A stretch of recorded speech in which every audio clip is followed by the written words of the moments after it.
Hello everyone, welcome to today's video. Today I'm going over the recent news that Senator Rob Portman of Ohio and Governor Doug Ducey of Arizona have both declined to running in the 2022 midterm elections and what this could mean for the Republicans' chances in 2022.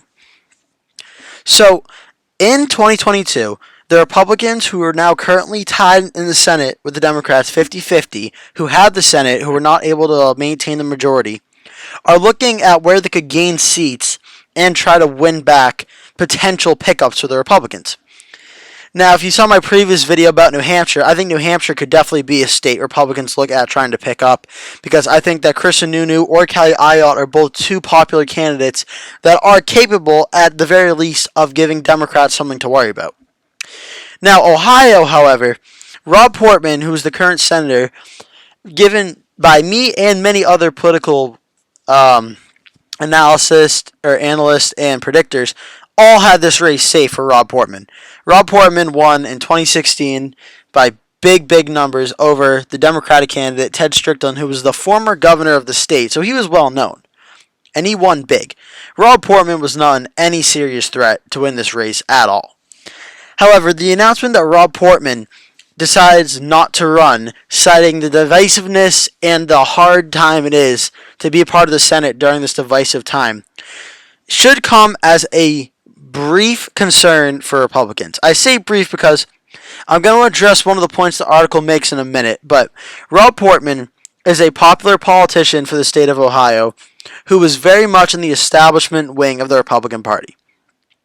And we've seen this with Rob Portman, and we're starting to see this with Doug Ducey and many other Republicans. Coming after the 2020 election, the question's pretty simple for Republicans. You're either a Trump Republican or you're not, and we want you out of the party. And it's looking very clear a lot of Republicans are making the choice to either not run for re-election and let a Trump candidate win the primary, or they're doubling down on their anti-Trump sentiment. And Rob Portman did that today by announcing he's not going to run. Rob Portman, who was on Mitt Romney's list for potential vice presidents, who in my personal opinion I think would have been a better vice presidential pick than Paul Ryan, seeing as Mitt Romney needed to win Ohio to win. And I think that Rob Portman, by doing this, has shown the Republican Party under Trump in the next 2 years, it's going to be very interesting to how this unfolds.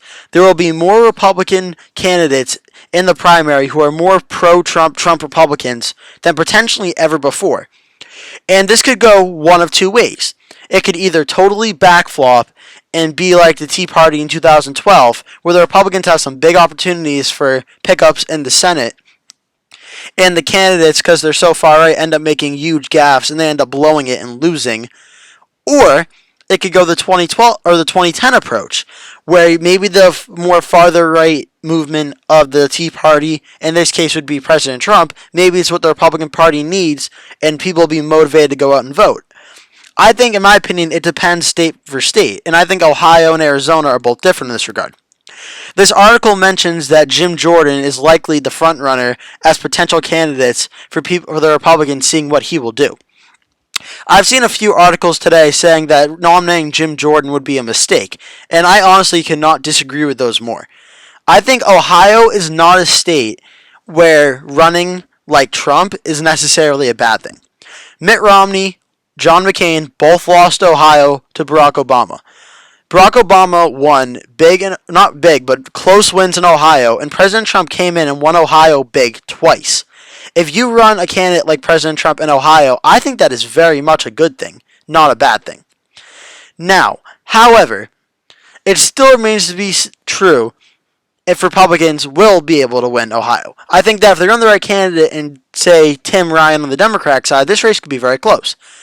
But I do think Jim Jordan would be a formidable, tough opponent for the Democrats to beat in Ohio, given his ties to Trump. Arizona, however, is a different story. I do think that Arizona, we saw Joe Biden win in the presidential election. It's gone from 2 Republican senators to 2 Democratic senators in 2 years. Arizona is going to be a very tough state for Republicans to win, because Doug Ducey has announced he's not going to run for Senate. And when you start to look at it, the well for Republican candidates is not very strong in Arizona. The first thing people say is, well, Martha McSally, we don't want her to run again. She's lost twice. She's done. Doug Ducey was by far the best candidate who gave Republicans a shot to win. The issue was, in the aftermath of the 2020 election and President Trump and many Trump supporters going after Doug Ducey, his popularity has fallen. However, if he got to a general election, I think Doug Ducey possibly could have won. Maybe he would have won. But the simple fact is he wouldn't be able to get through a primary. And now the Republicans are likely looking at the possibilities of a Kelly Ward or Paul Gosar running for the Senate against Mark Kelly. Which isn't the worst case scenario, but it's definitely not great considering Arizona rejected President Trump for the first time a Republican lost Arizona since I believe Bill Clinton. That's not good. If you're the president, you don't want that to be a message that sticks with you, that you lost Arizona, so you want more candidates like you. I think that Republicans, to be smart, they can run Trump candidates in places Trump won and Trump can win, and then smart Republican candidates who aren't going to be going full on Trump on everything and will appeal to the state they're in. I think Jim Jordan is a place where they can run a Trump Republican and Jim Jordan can win. I don't see Arizona being the same story. If they nominate Kelly Ward or someone farther to the right than her, I don't know how Republicans win Arizona. Which is why if I'm Republicans, if I'm Mitch McConnell, I'm calling Doug Ducey every single day, begging him to reconsider and asking him to run for Senate, saying we'll give you all the money we can to get you through the primary. Because the Republicans, I don't think, win Arizona without it. However, Rob Portman and Doug Ducey both declining to run. If I'm a Republican, then to me, this puts their chances of the Republican flipping back 2022 a little bit harder than it was a few days ago. I think at the end of the day, Ohio still probably stays red, but now it's looking like Democrats are probably going to win Arizona unless Doug Ducey reverses his decision. So now that's one Republican hold, one Democrat hold. Don't forget, Democrats still have targets in Pennsylvania, North Carolina, and Wisconsin. Republicans have potential targets in New Hampshire, Georgia, Arizona, and Nevada.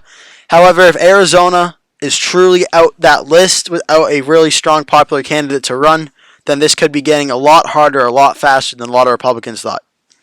That's going to do it for today's video, guys. Thank you so much for watching. Please remember to like this video and subscribe to my channel for future content updates. Thank you so much for watching, and I'll see you in the next video.